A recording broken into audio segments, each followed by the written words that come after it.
I'm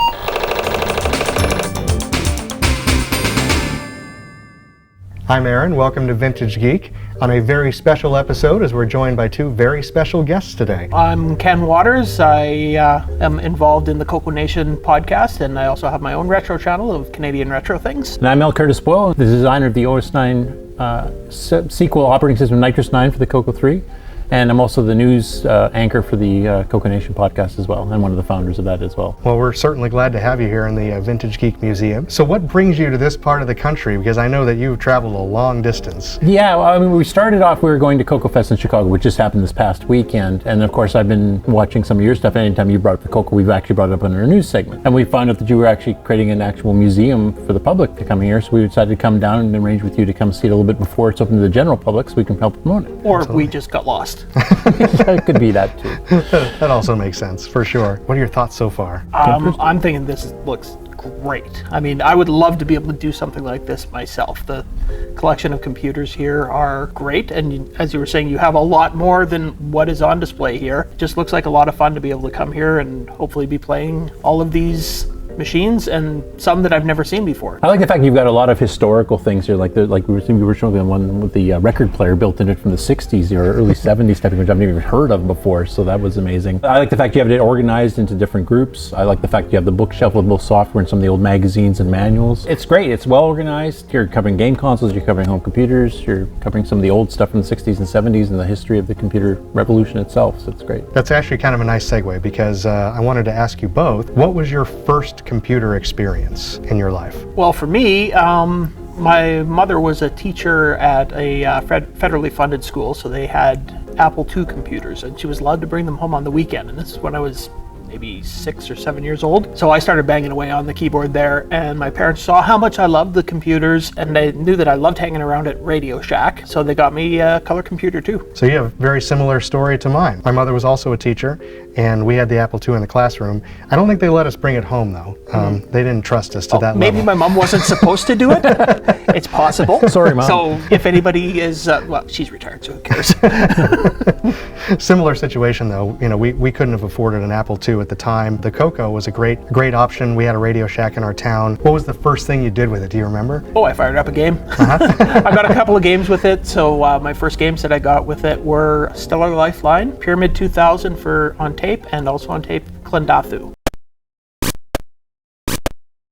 And what about you? I was I'm a little bit older, so I started a little bit earlier. So our public school system decided to get into computers for the kids, and they got two Commodore PETs in 1978, and the very tail end of 78 and most of 79, they just basically toured them like 2 weeks at a time at every public school for 2 weeks because they couldn't afford to get anything else. Okay. So you get 2 weeks to kind of fiddle. You get a couple of educational things, a little bit of learning how to use print and if then, and that's about as far as programming got. I did have the option when they were selling the PETs after they got the Apple IIs into the school. They had an offer for $150, which was dirt cheap. And I told my mom and my dad, can I get one of those? And they, well, we'll think about it, but then they saw how much I was enjoying even the Apple IIs at that point. So I finally managed to convince them after a couple of weeks, okay, let's go get one of those for $150, and by the time they'd already been sold, so that was gone. It's a lot of fun, really just kind of being able to go back to a lot of these machines as we've been putting the museum together, getting to play with these machines that I never had a chance to play with, back then. Did you see anything in the museum that you hadn't seen before? Yes, I think we both. Yeah. So quite a few actually. I can't remember the names, like the Kremko, which is a collector. I remember seeing the ads for that in Byte magazine and maybe Creative Computing at the same time, but I've never seen one in real life before. If you had to go back in all of your years of experience with the color computer, what do you think is your favorite piece of software? Am I allowed to include my own in that? Yeah, of course. Go ahead. I know I'm not going to keep you from talking about Nitrous 9. Just a bit of background. OS 9 is an operating system for various machines. It started in the 6809 based systems, and there was a couple of larger industrial ones like Gimmicks and SWTPC and some others, and the Coco, which got it first in 1983 for the Coco 1. I tried it then. It was kind of cool, but it was a bit too limited. So once the Coco 3 came out, and they came out with OS 9 Level 2, which supported more RAM and bigger floppy drives and hard drives and a bunch of other things. And in 1992, it was revealed that there was a Hitachi 6809 clone chip called the 6309, which was, as far as we knew up to that point, because people had been buying them in the United States and Canada since like 1988, that it was a low power version. It ran cooler. It also was rated for higher speed. You know, it had been around for 4 or 5 years, but then we discovered somebody in Japan that had been on the Fujitsu FM7 machines. They had discovered these extra instructions and extra modes and extra registers and hardware division and a whole bunch of other things out of the chip. It was like a whole new generation chip. And we went, oh, would that ever be cool to upgrade OS 9 to use this new chip? I came back to it in 2017 and started the ease of use project. And instead of making it just for like a Linux style thing where it's all command line and everything else, we decided to make it ease of use. We wanted to pre-install software and have all the stuff already set up for you so that somebody who's brand new to it downloads one disk image, they can run an emulator, they can run it on real hardware. All they have to learn to do to fire it up is type the word DOS.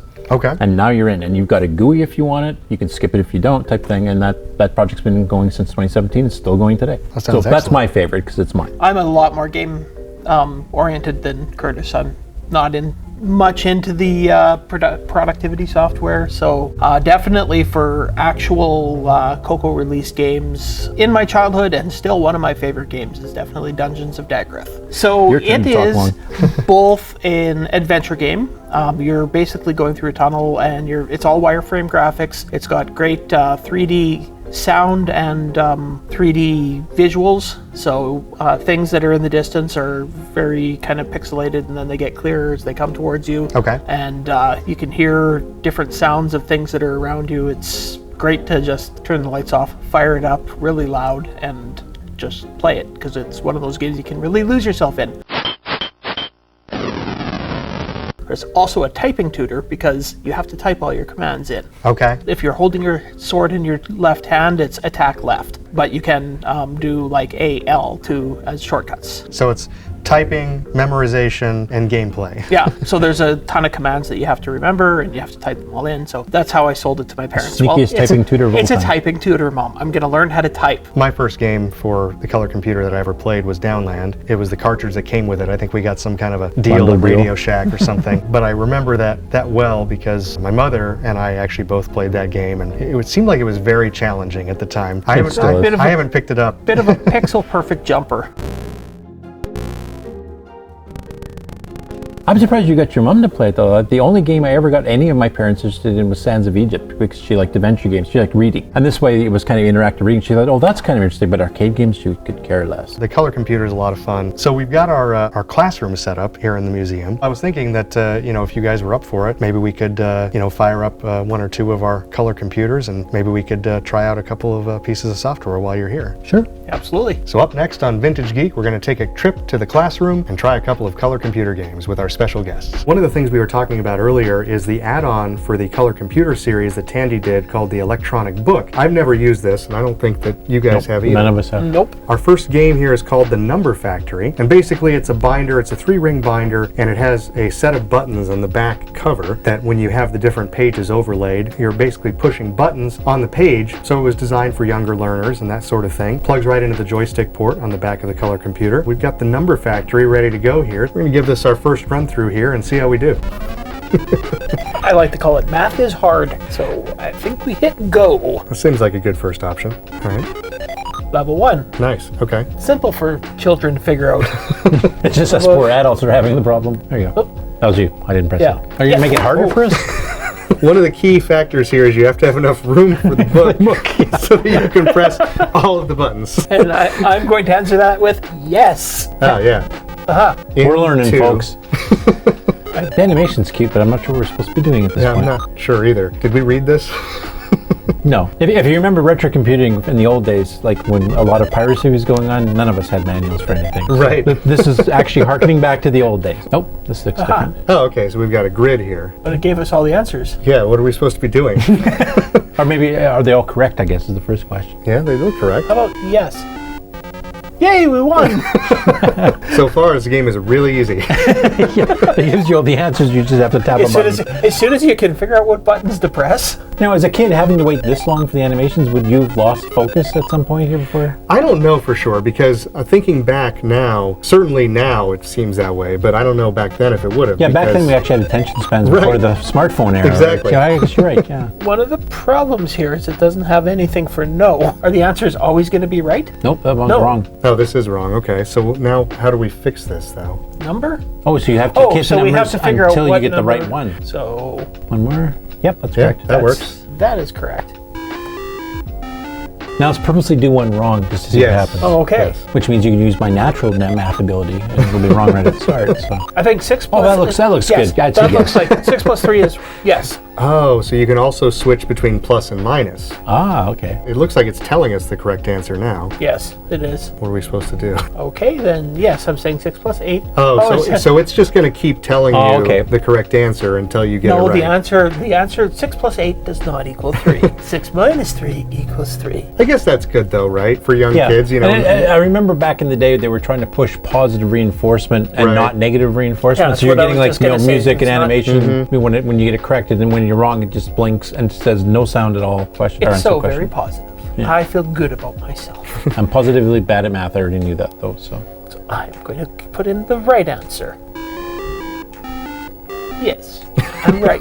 Now you get one of those certificates of merit there. Yes, I want one of my certificates from the Systematic machine. So I think this would definitely be for a much younger crowd than, well, us. It's well put together for what it is. It is. I know when John Linville was mentioning the Coco Crew, he was explaining the technical details of how the actual pressure points and stuff work, but he was suggesting stuff like you could make an adventure game. You could have certain responses or keywords. Yeah. It's a different interface for a user to use. I don't know. Should we load Maze Master and see if we can play as a group? Let's give that a shot. We've got Maze Master loaded up here. It looks like on the screen we've got a giant grid. 10 by 10, and we've got, I'm assuming that's us. So we've got a few different options on page 3. Do solo, beat the computer, or group play. I assume now it's giving us some kind of a demo. Oh yeah, it's knocked out some of the walls to actually make a maze to go through here. Oh, interesting. Okay. Computer or demo actually even told us this. Nice. Okay, here's recording the directions you're moving. So I'm assuming you have to escape through one of the openings. Yeah. The computer's not very smart. This is before AI. So I'm guessing if you're playing solo here, the goal is to get out as fast and as few moves as possible. All right, well, let's try go and group play, I guess. Yeah. All right, we're redrawing the grid.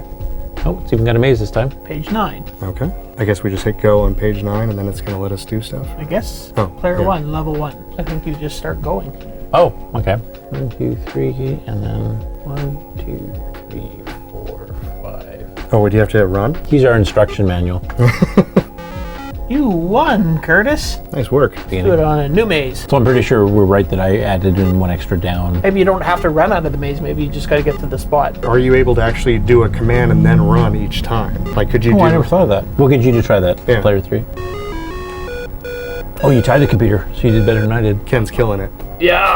Yeah! Your turn. Tried the computer. Your turn, Aaron. All right. Let's see if we can do this one at a time. So if we do down and then run.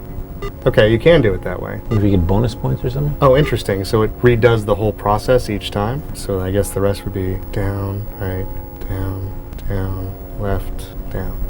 Let's see if it counted that extra run statement in there as a move, even though it doesn't count it for the computer. Nope. You tied. Okay. So I guess you can kind of do it either way then. Both you and I are just smarter than Curtis. Yeah, exactly. That's what I was telling you the whole drive here. You're the genius and I'm not. But yeah, pretty cool overall. I'm kind of impressed that it works as well as it does. Yeah. Honestly. To be honest, so am I. And the fact that it's a basic program and just reading joysticks means that basically anybody could probably write this fairly easy and basic, not have to learn any machine language. So that's our look at the electronic book and our color computers in the classroom here at the Vintage Geek Museum. I want to say a special thanks to our guests today, Ken and Curtis. Thanks so much for coming. Thanks so much for having us. Thank you. Had a blast. It was great. Can't wait to place be open and actually take another trip down here. Well, you can find me either on the Coco Nation, on YouTube, Twitch, and other platforms, or my own personal channel is Canadian Retro Things on YouTube. Yeah, and as far as the Coco Nation show, which we're both on, different parts of the segments of the show are done by several different people, including us for 2 different of the segments. They can go to thecoconationshow.com, and you can also pick up Nitrous 9 if you're interested in that for the Coco 3 with 512K at lcurtisboyle.com. That's the letter L, CURTISBOYLE.com. Perfect. That sounds great. Thanks again for being here. For our viewers out there, please like and subscribe. It's going to help us a lot as we grow the channel here at Vintage Geek. And be sure to check out that link in the description for all the cool merch like t-shirts, coffee mugs, and more. Until next time, I'm Aaron, and this has been Vintage Geek.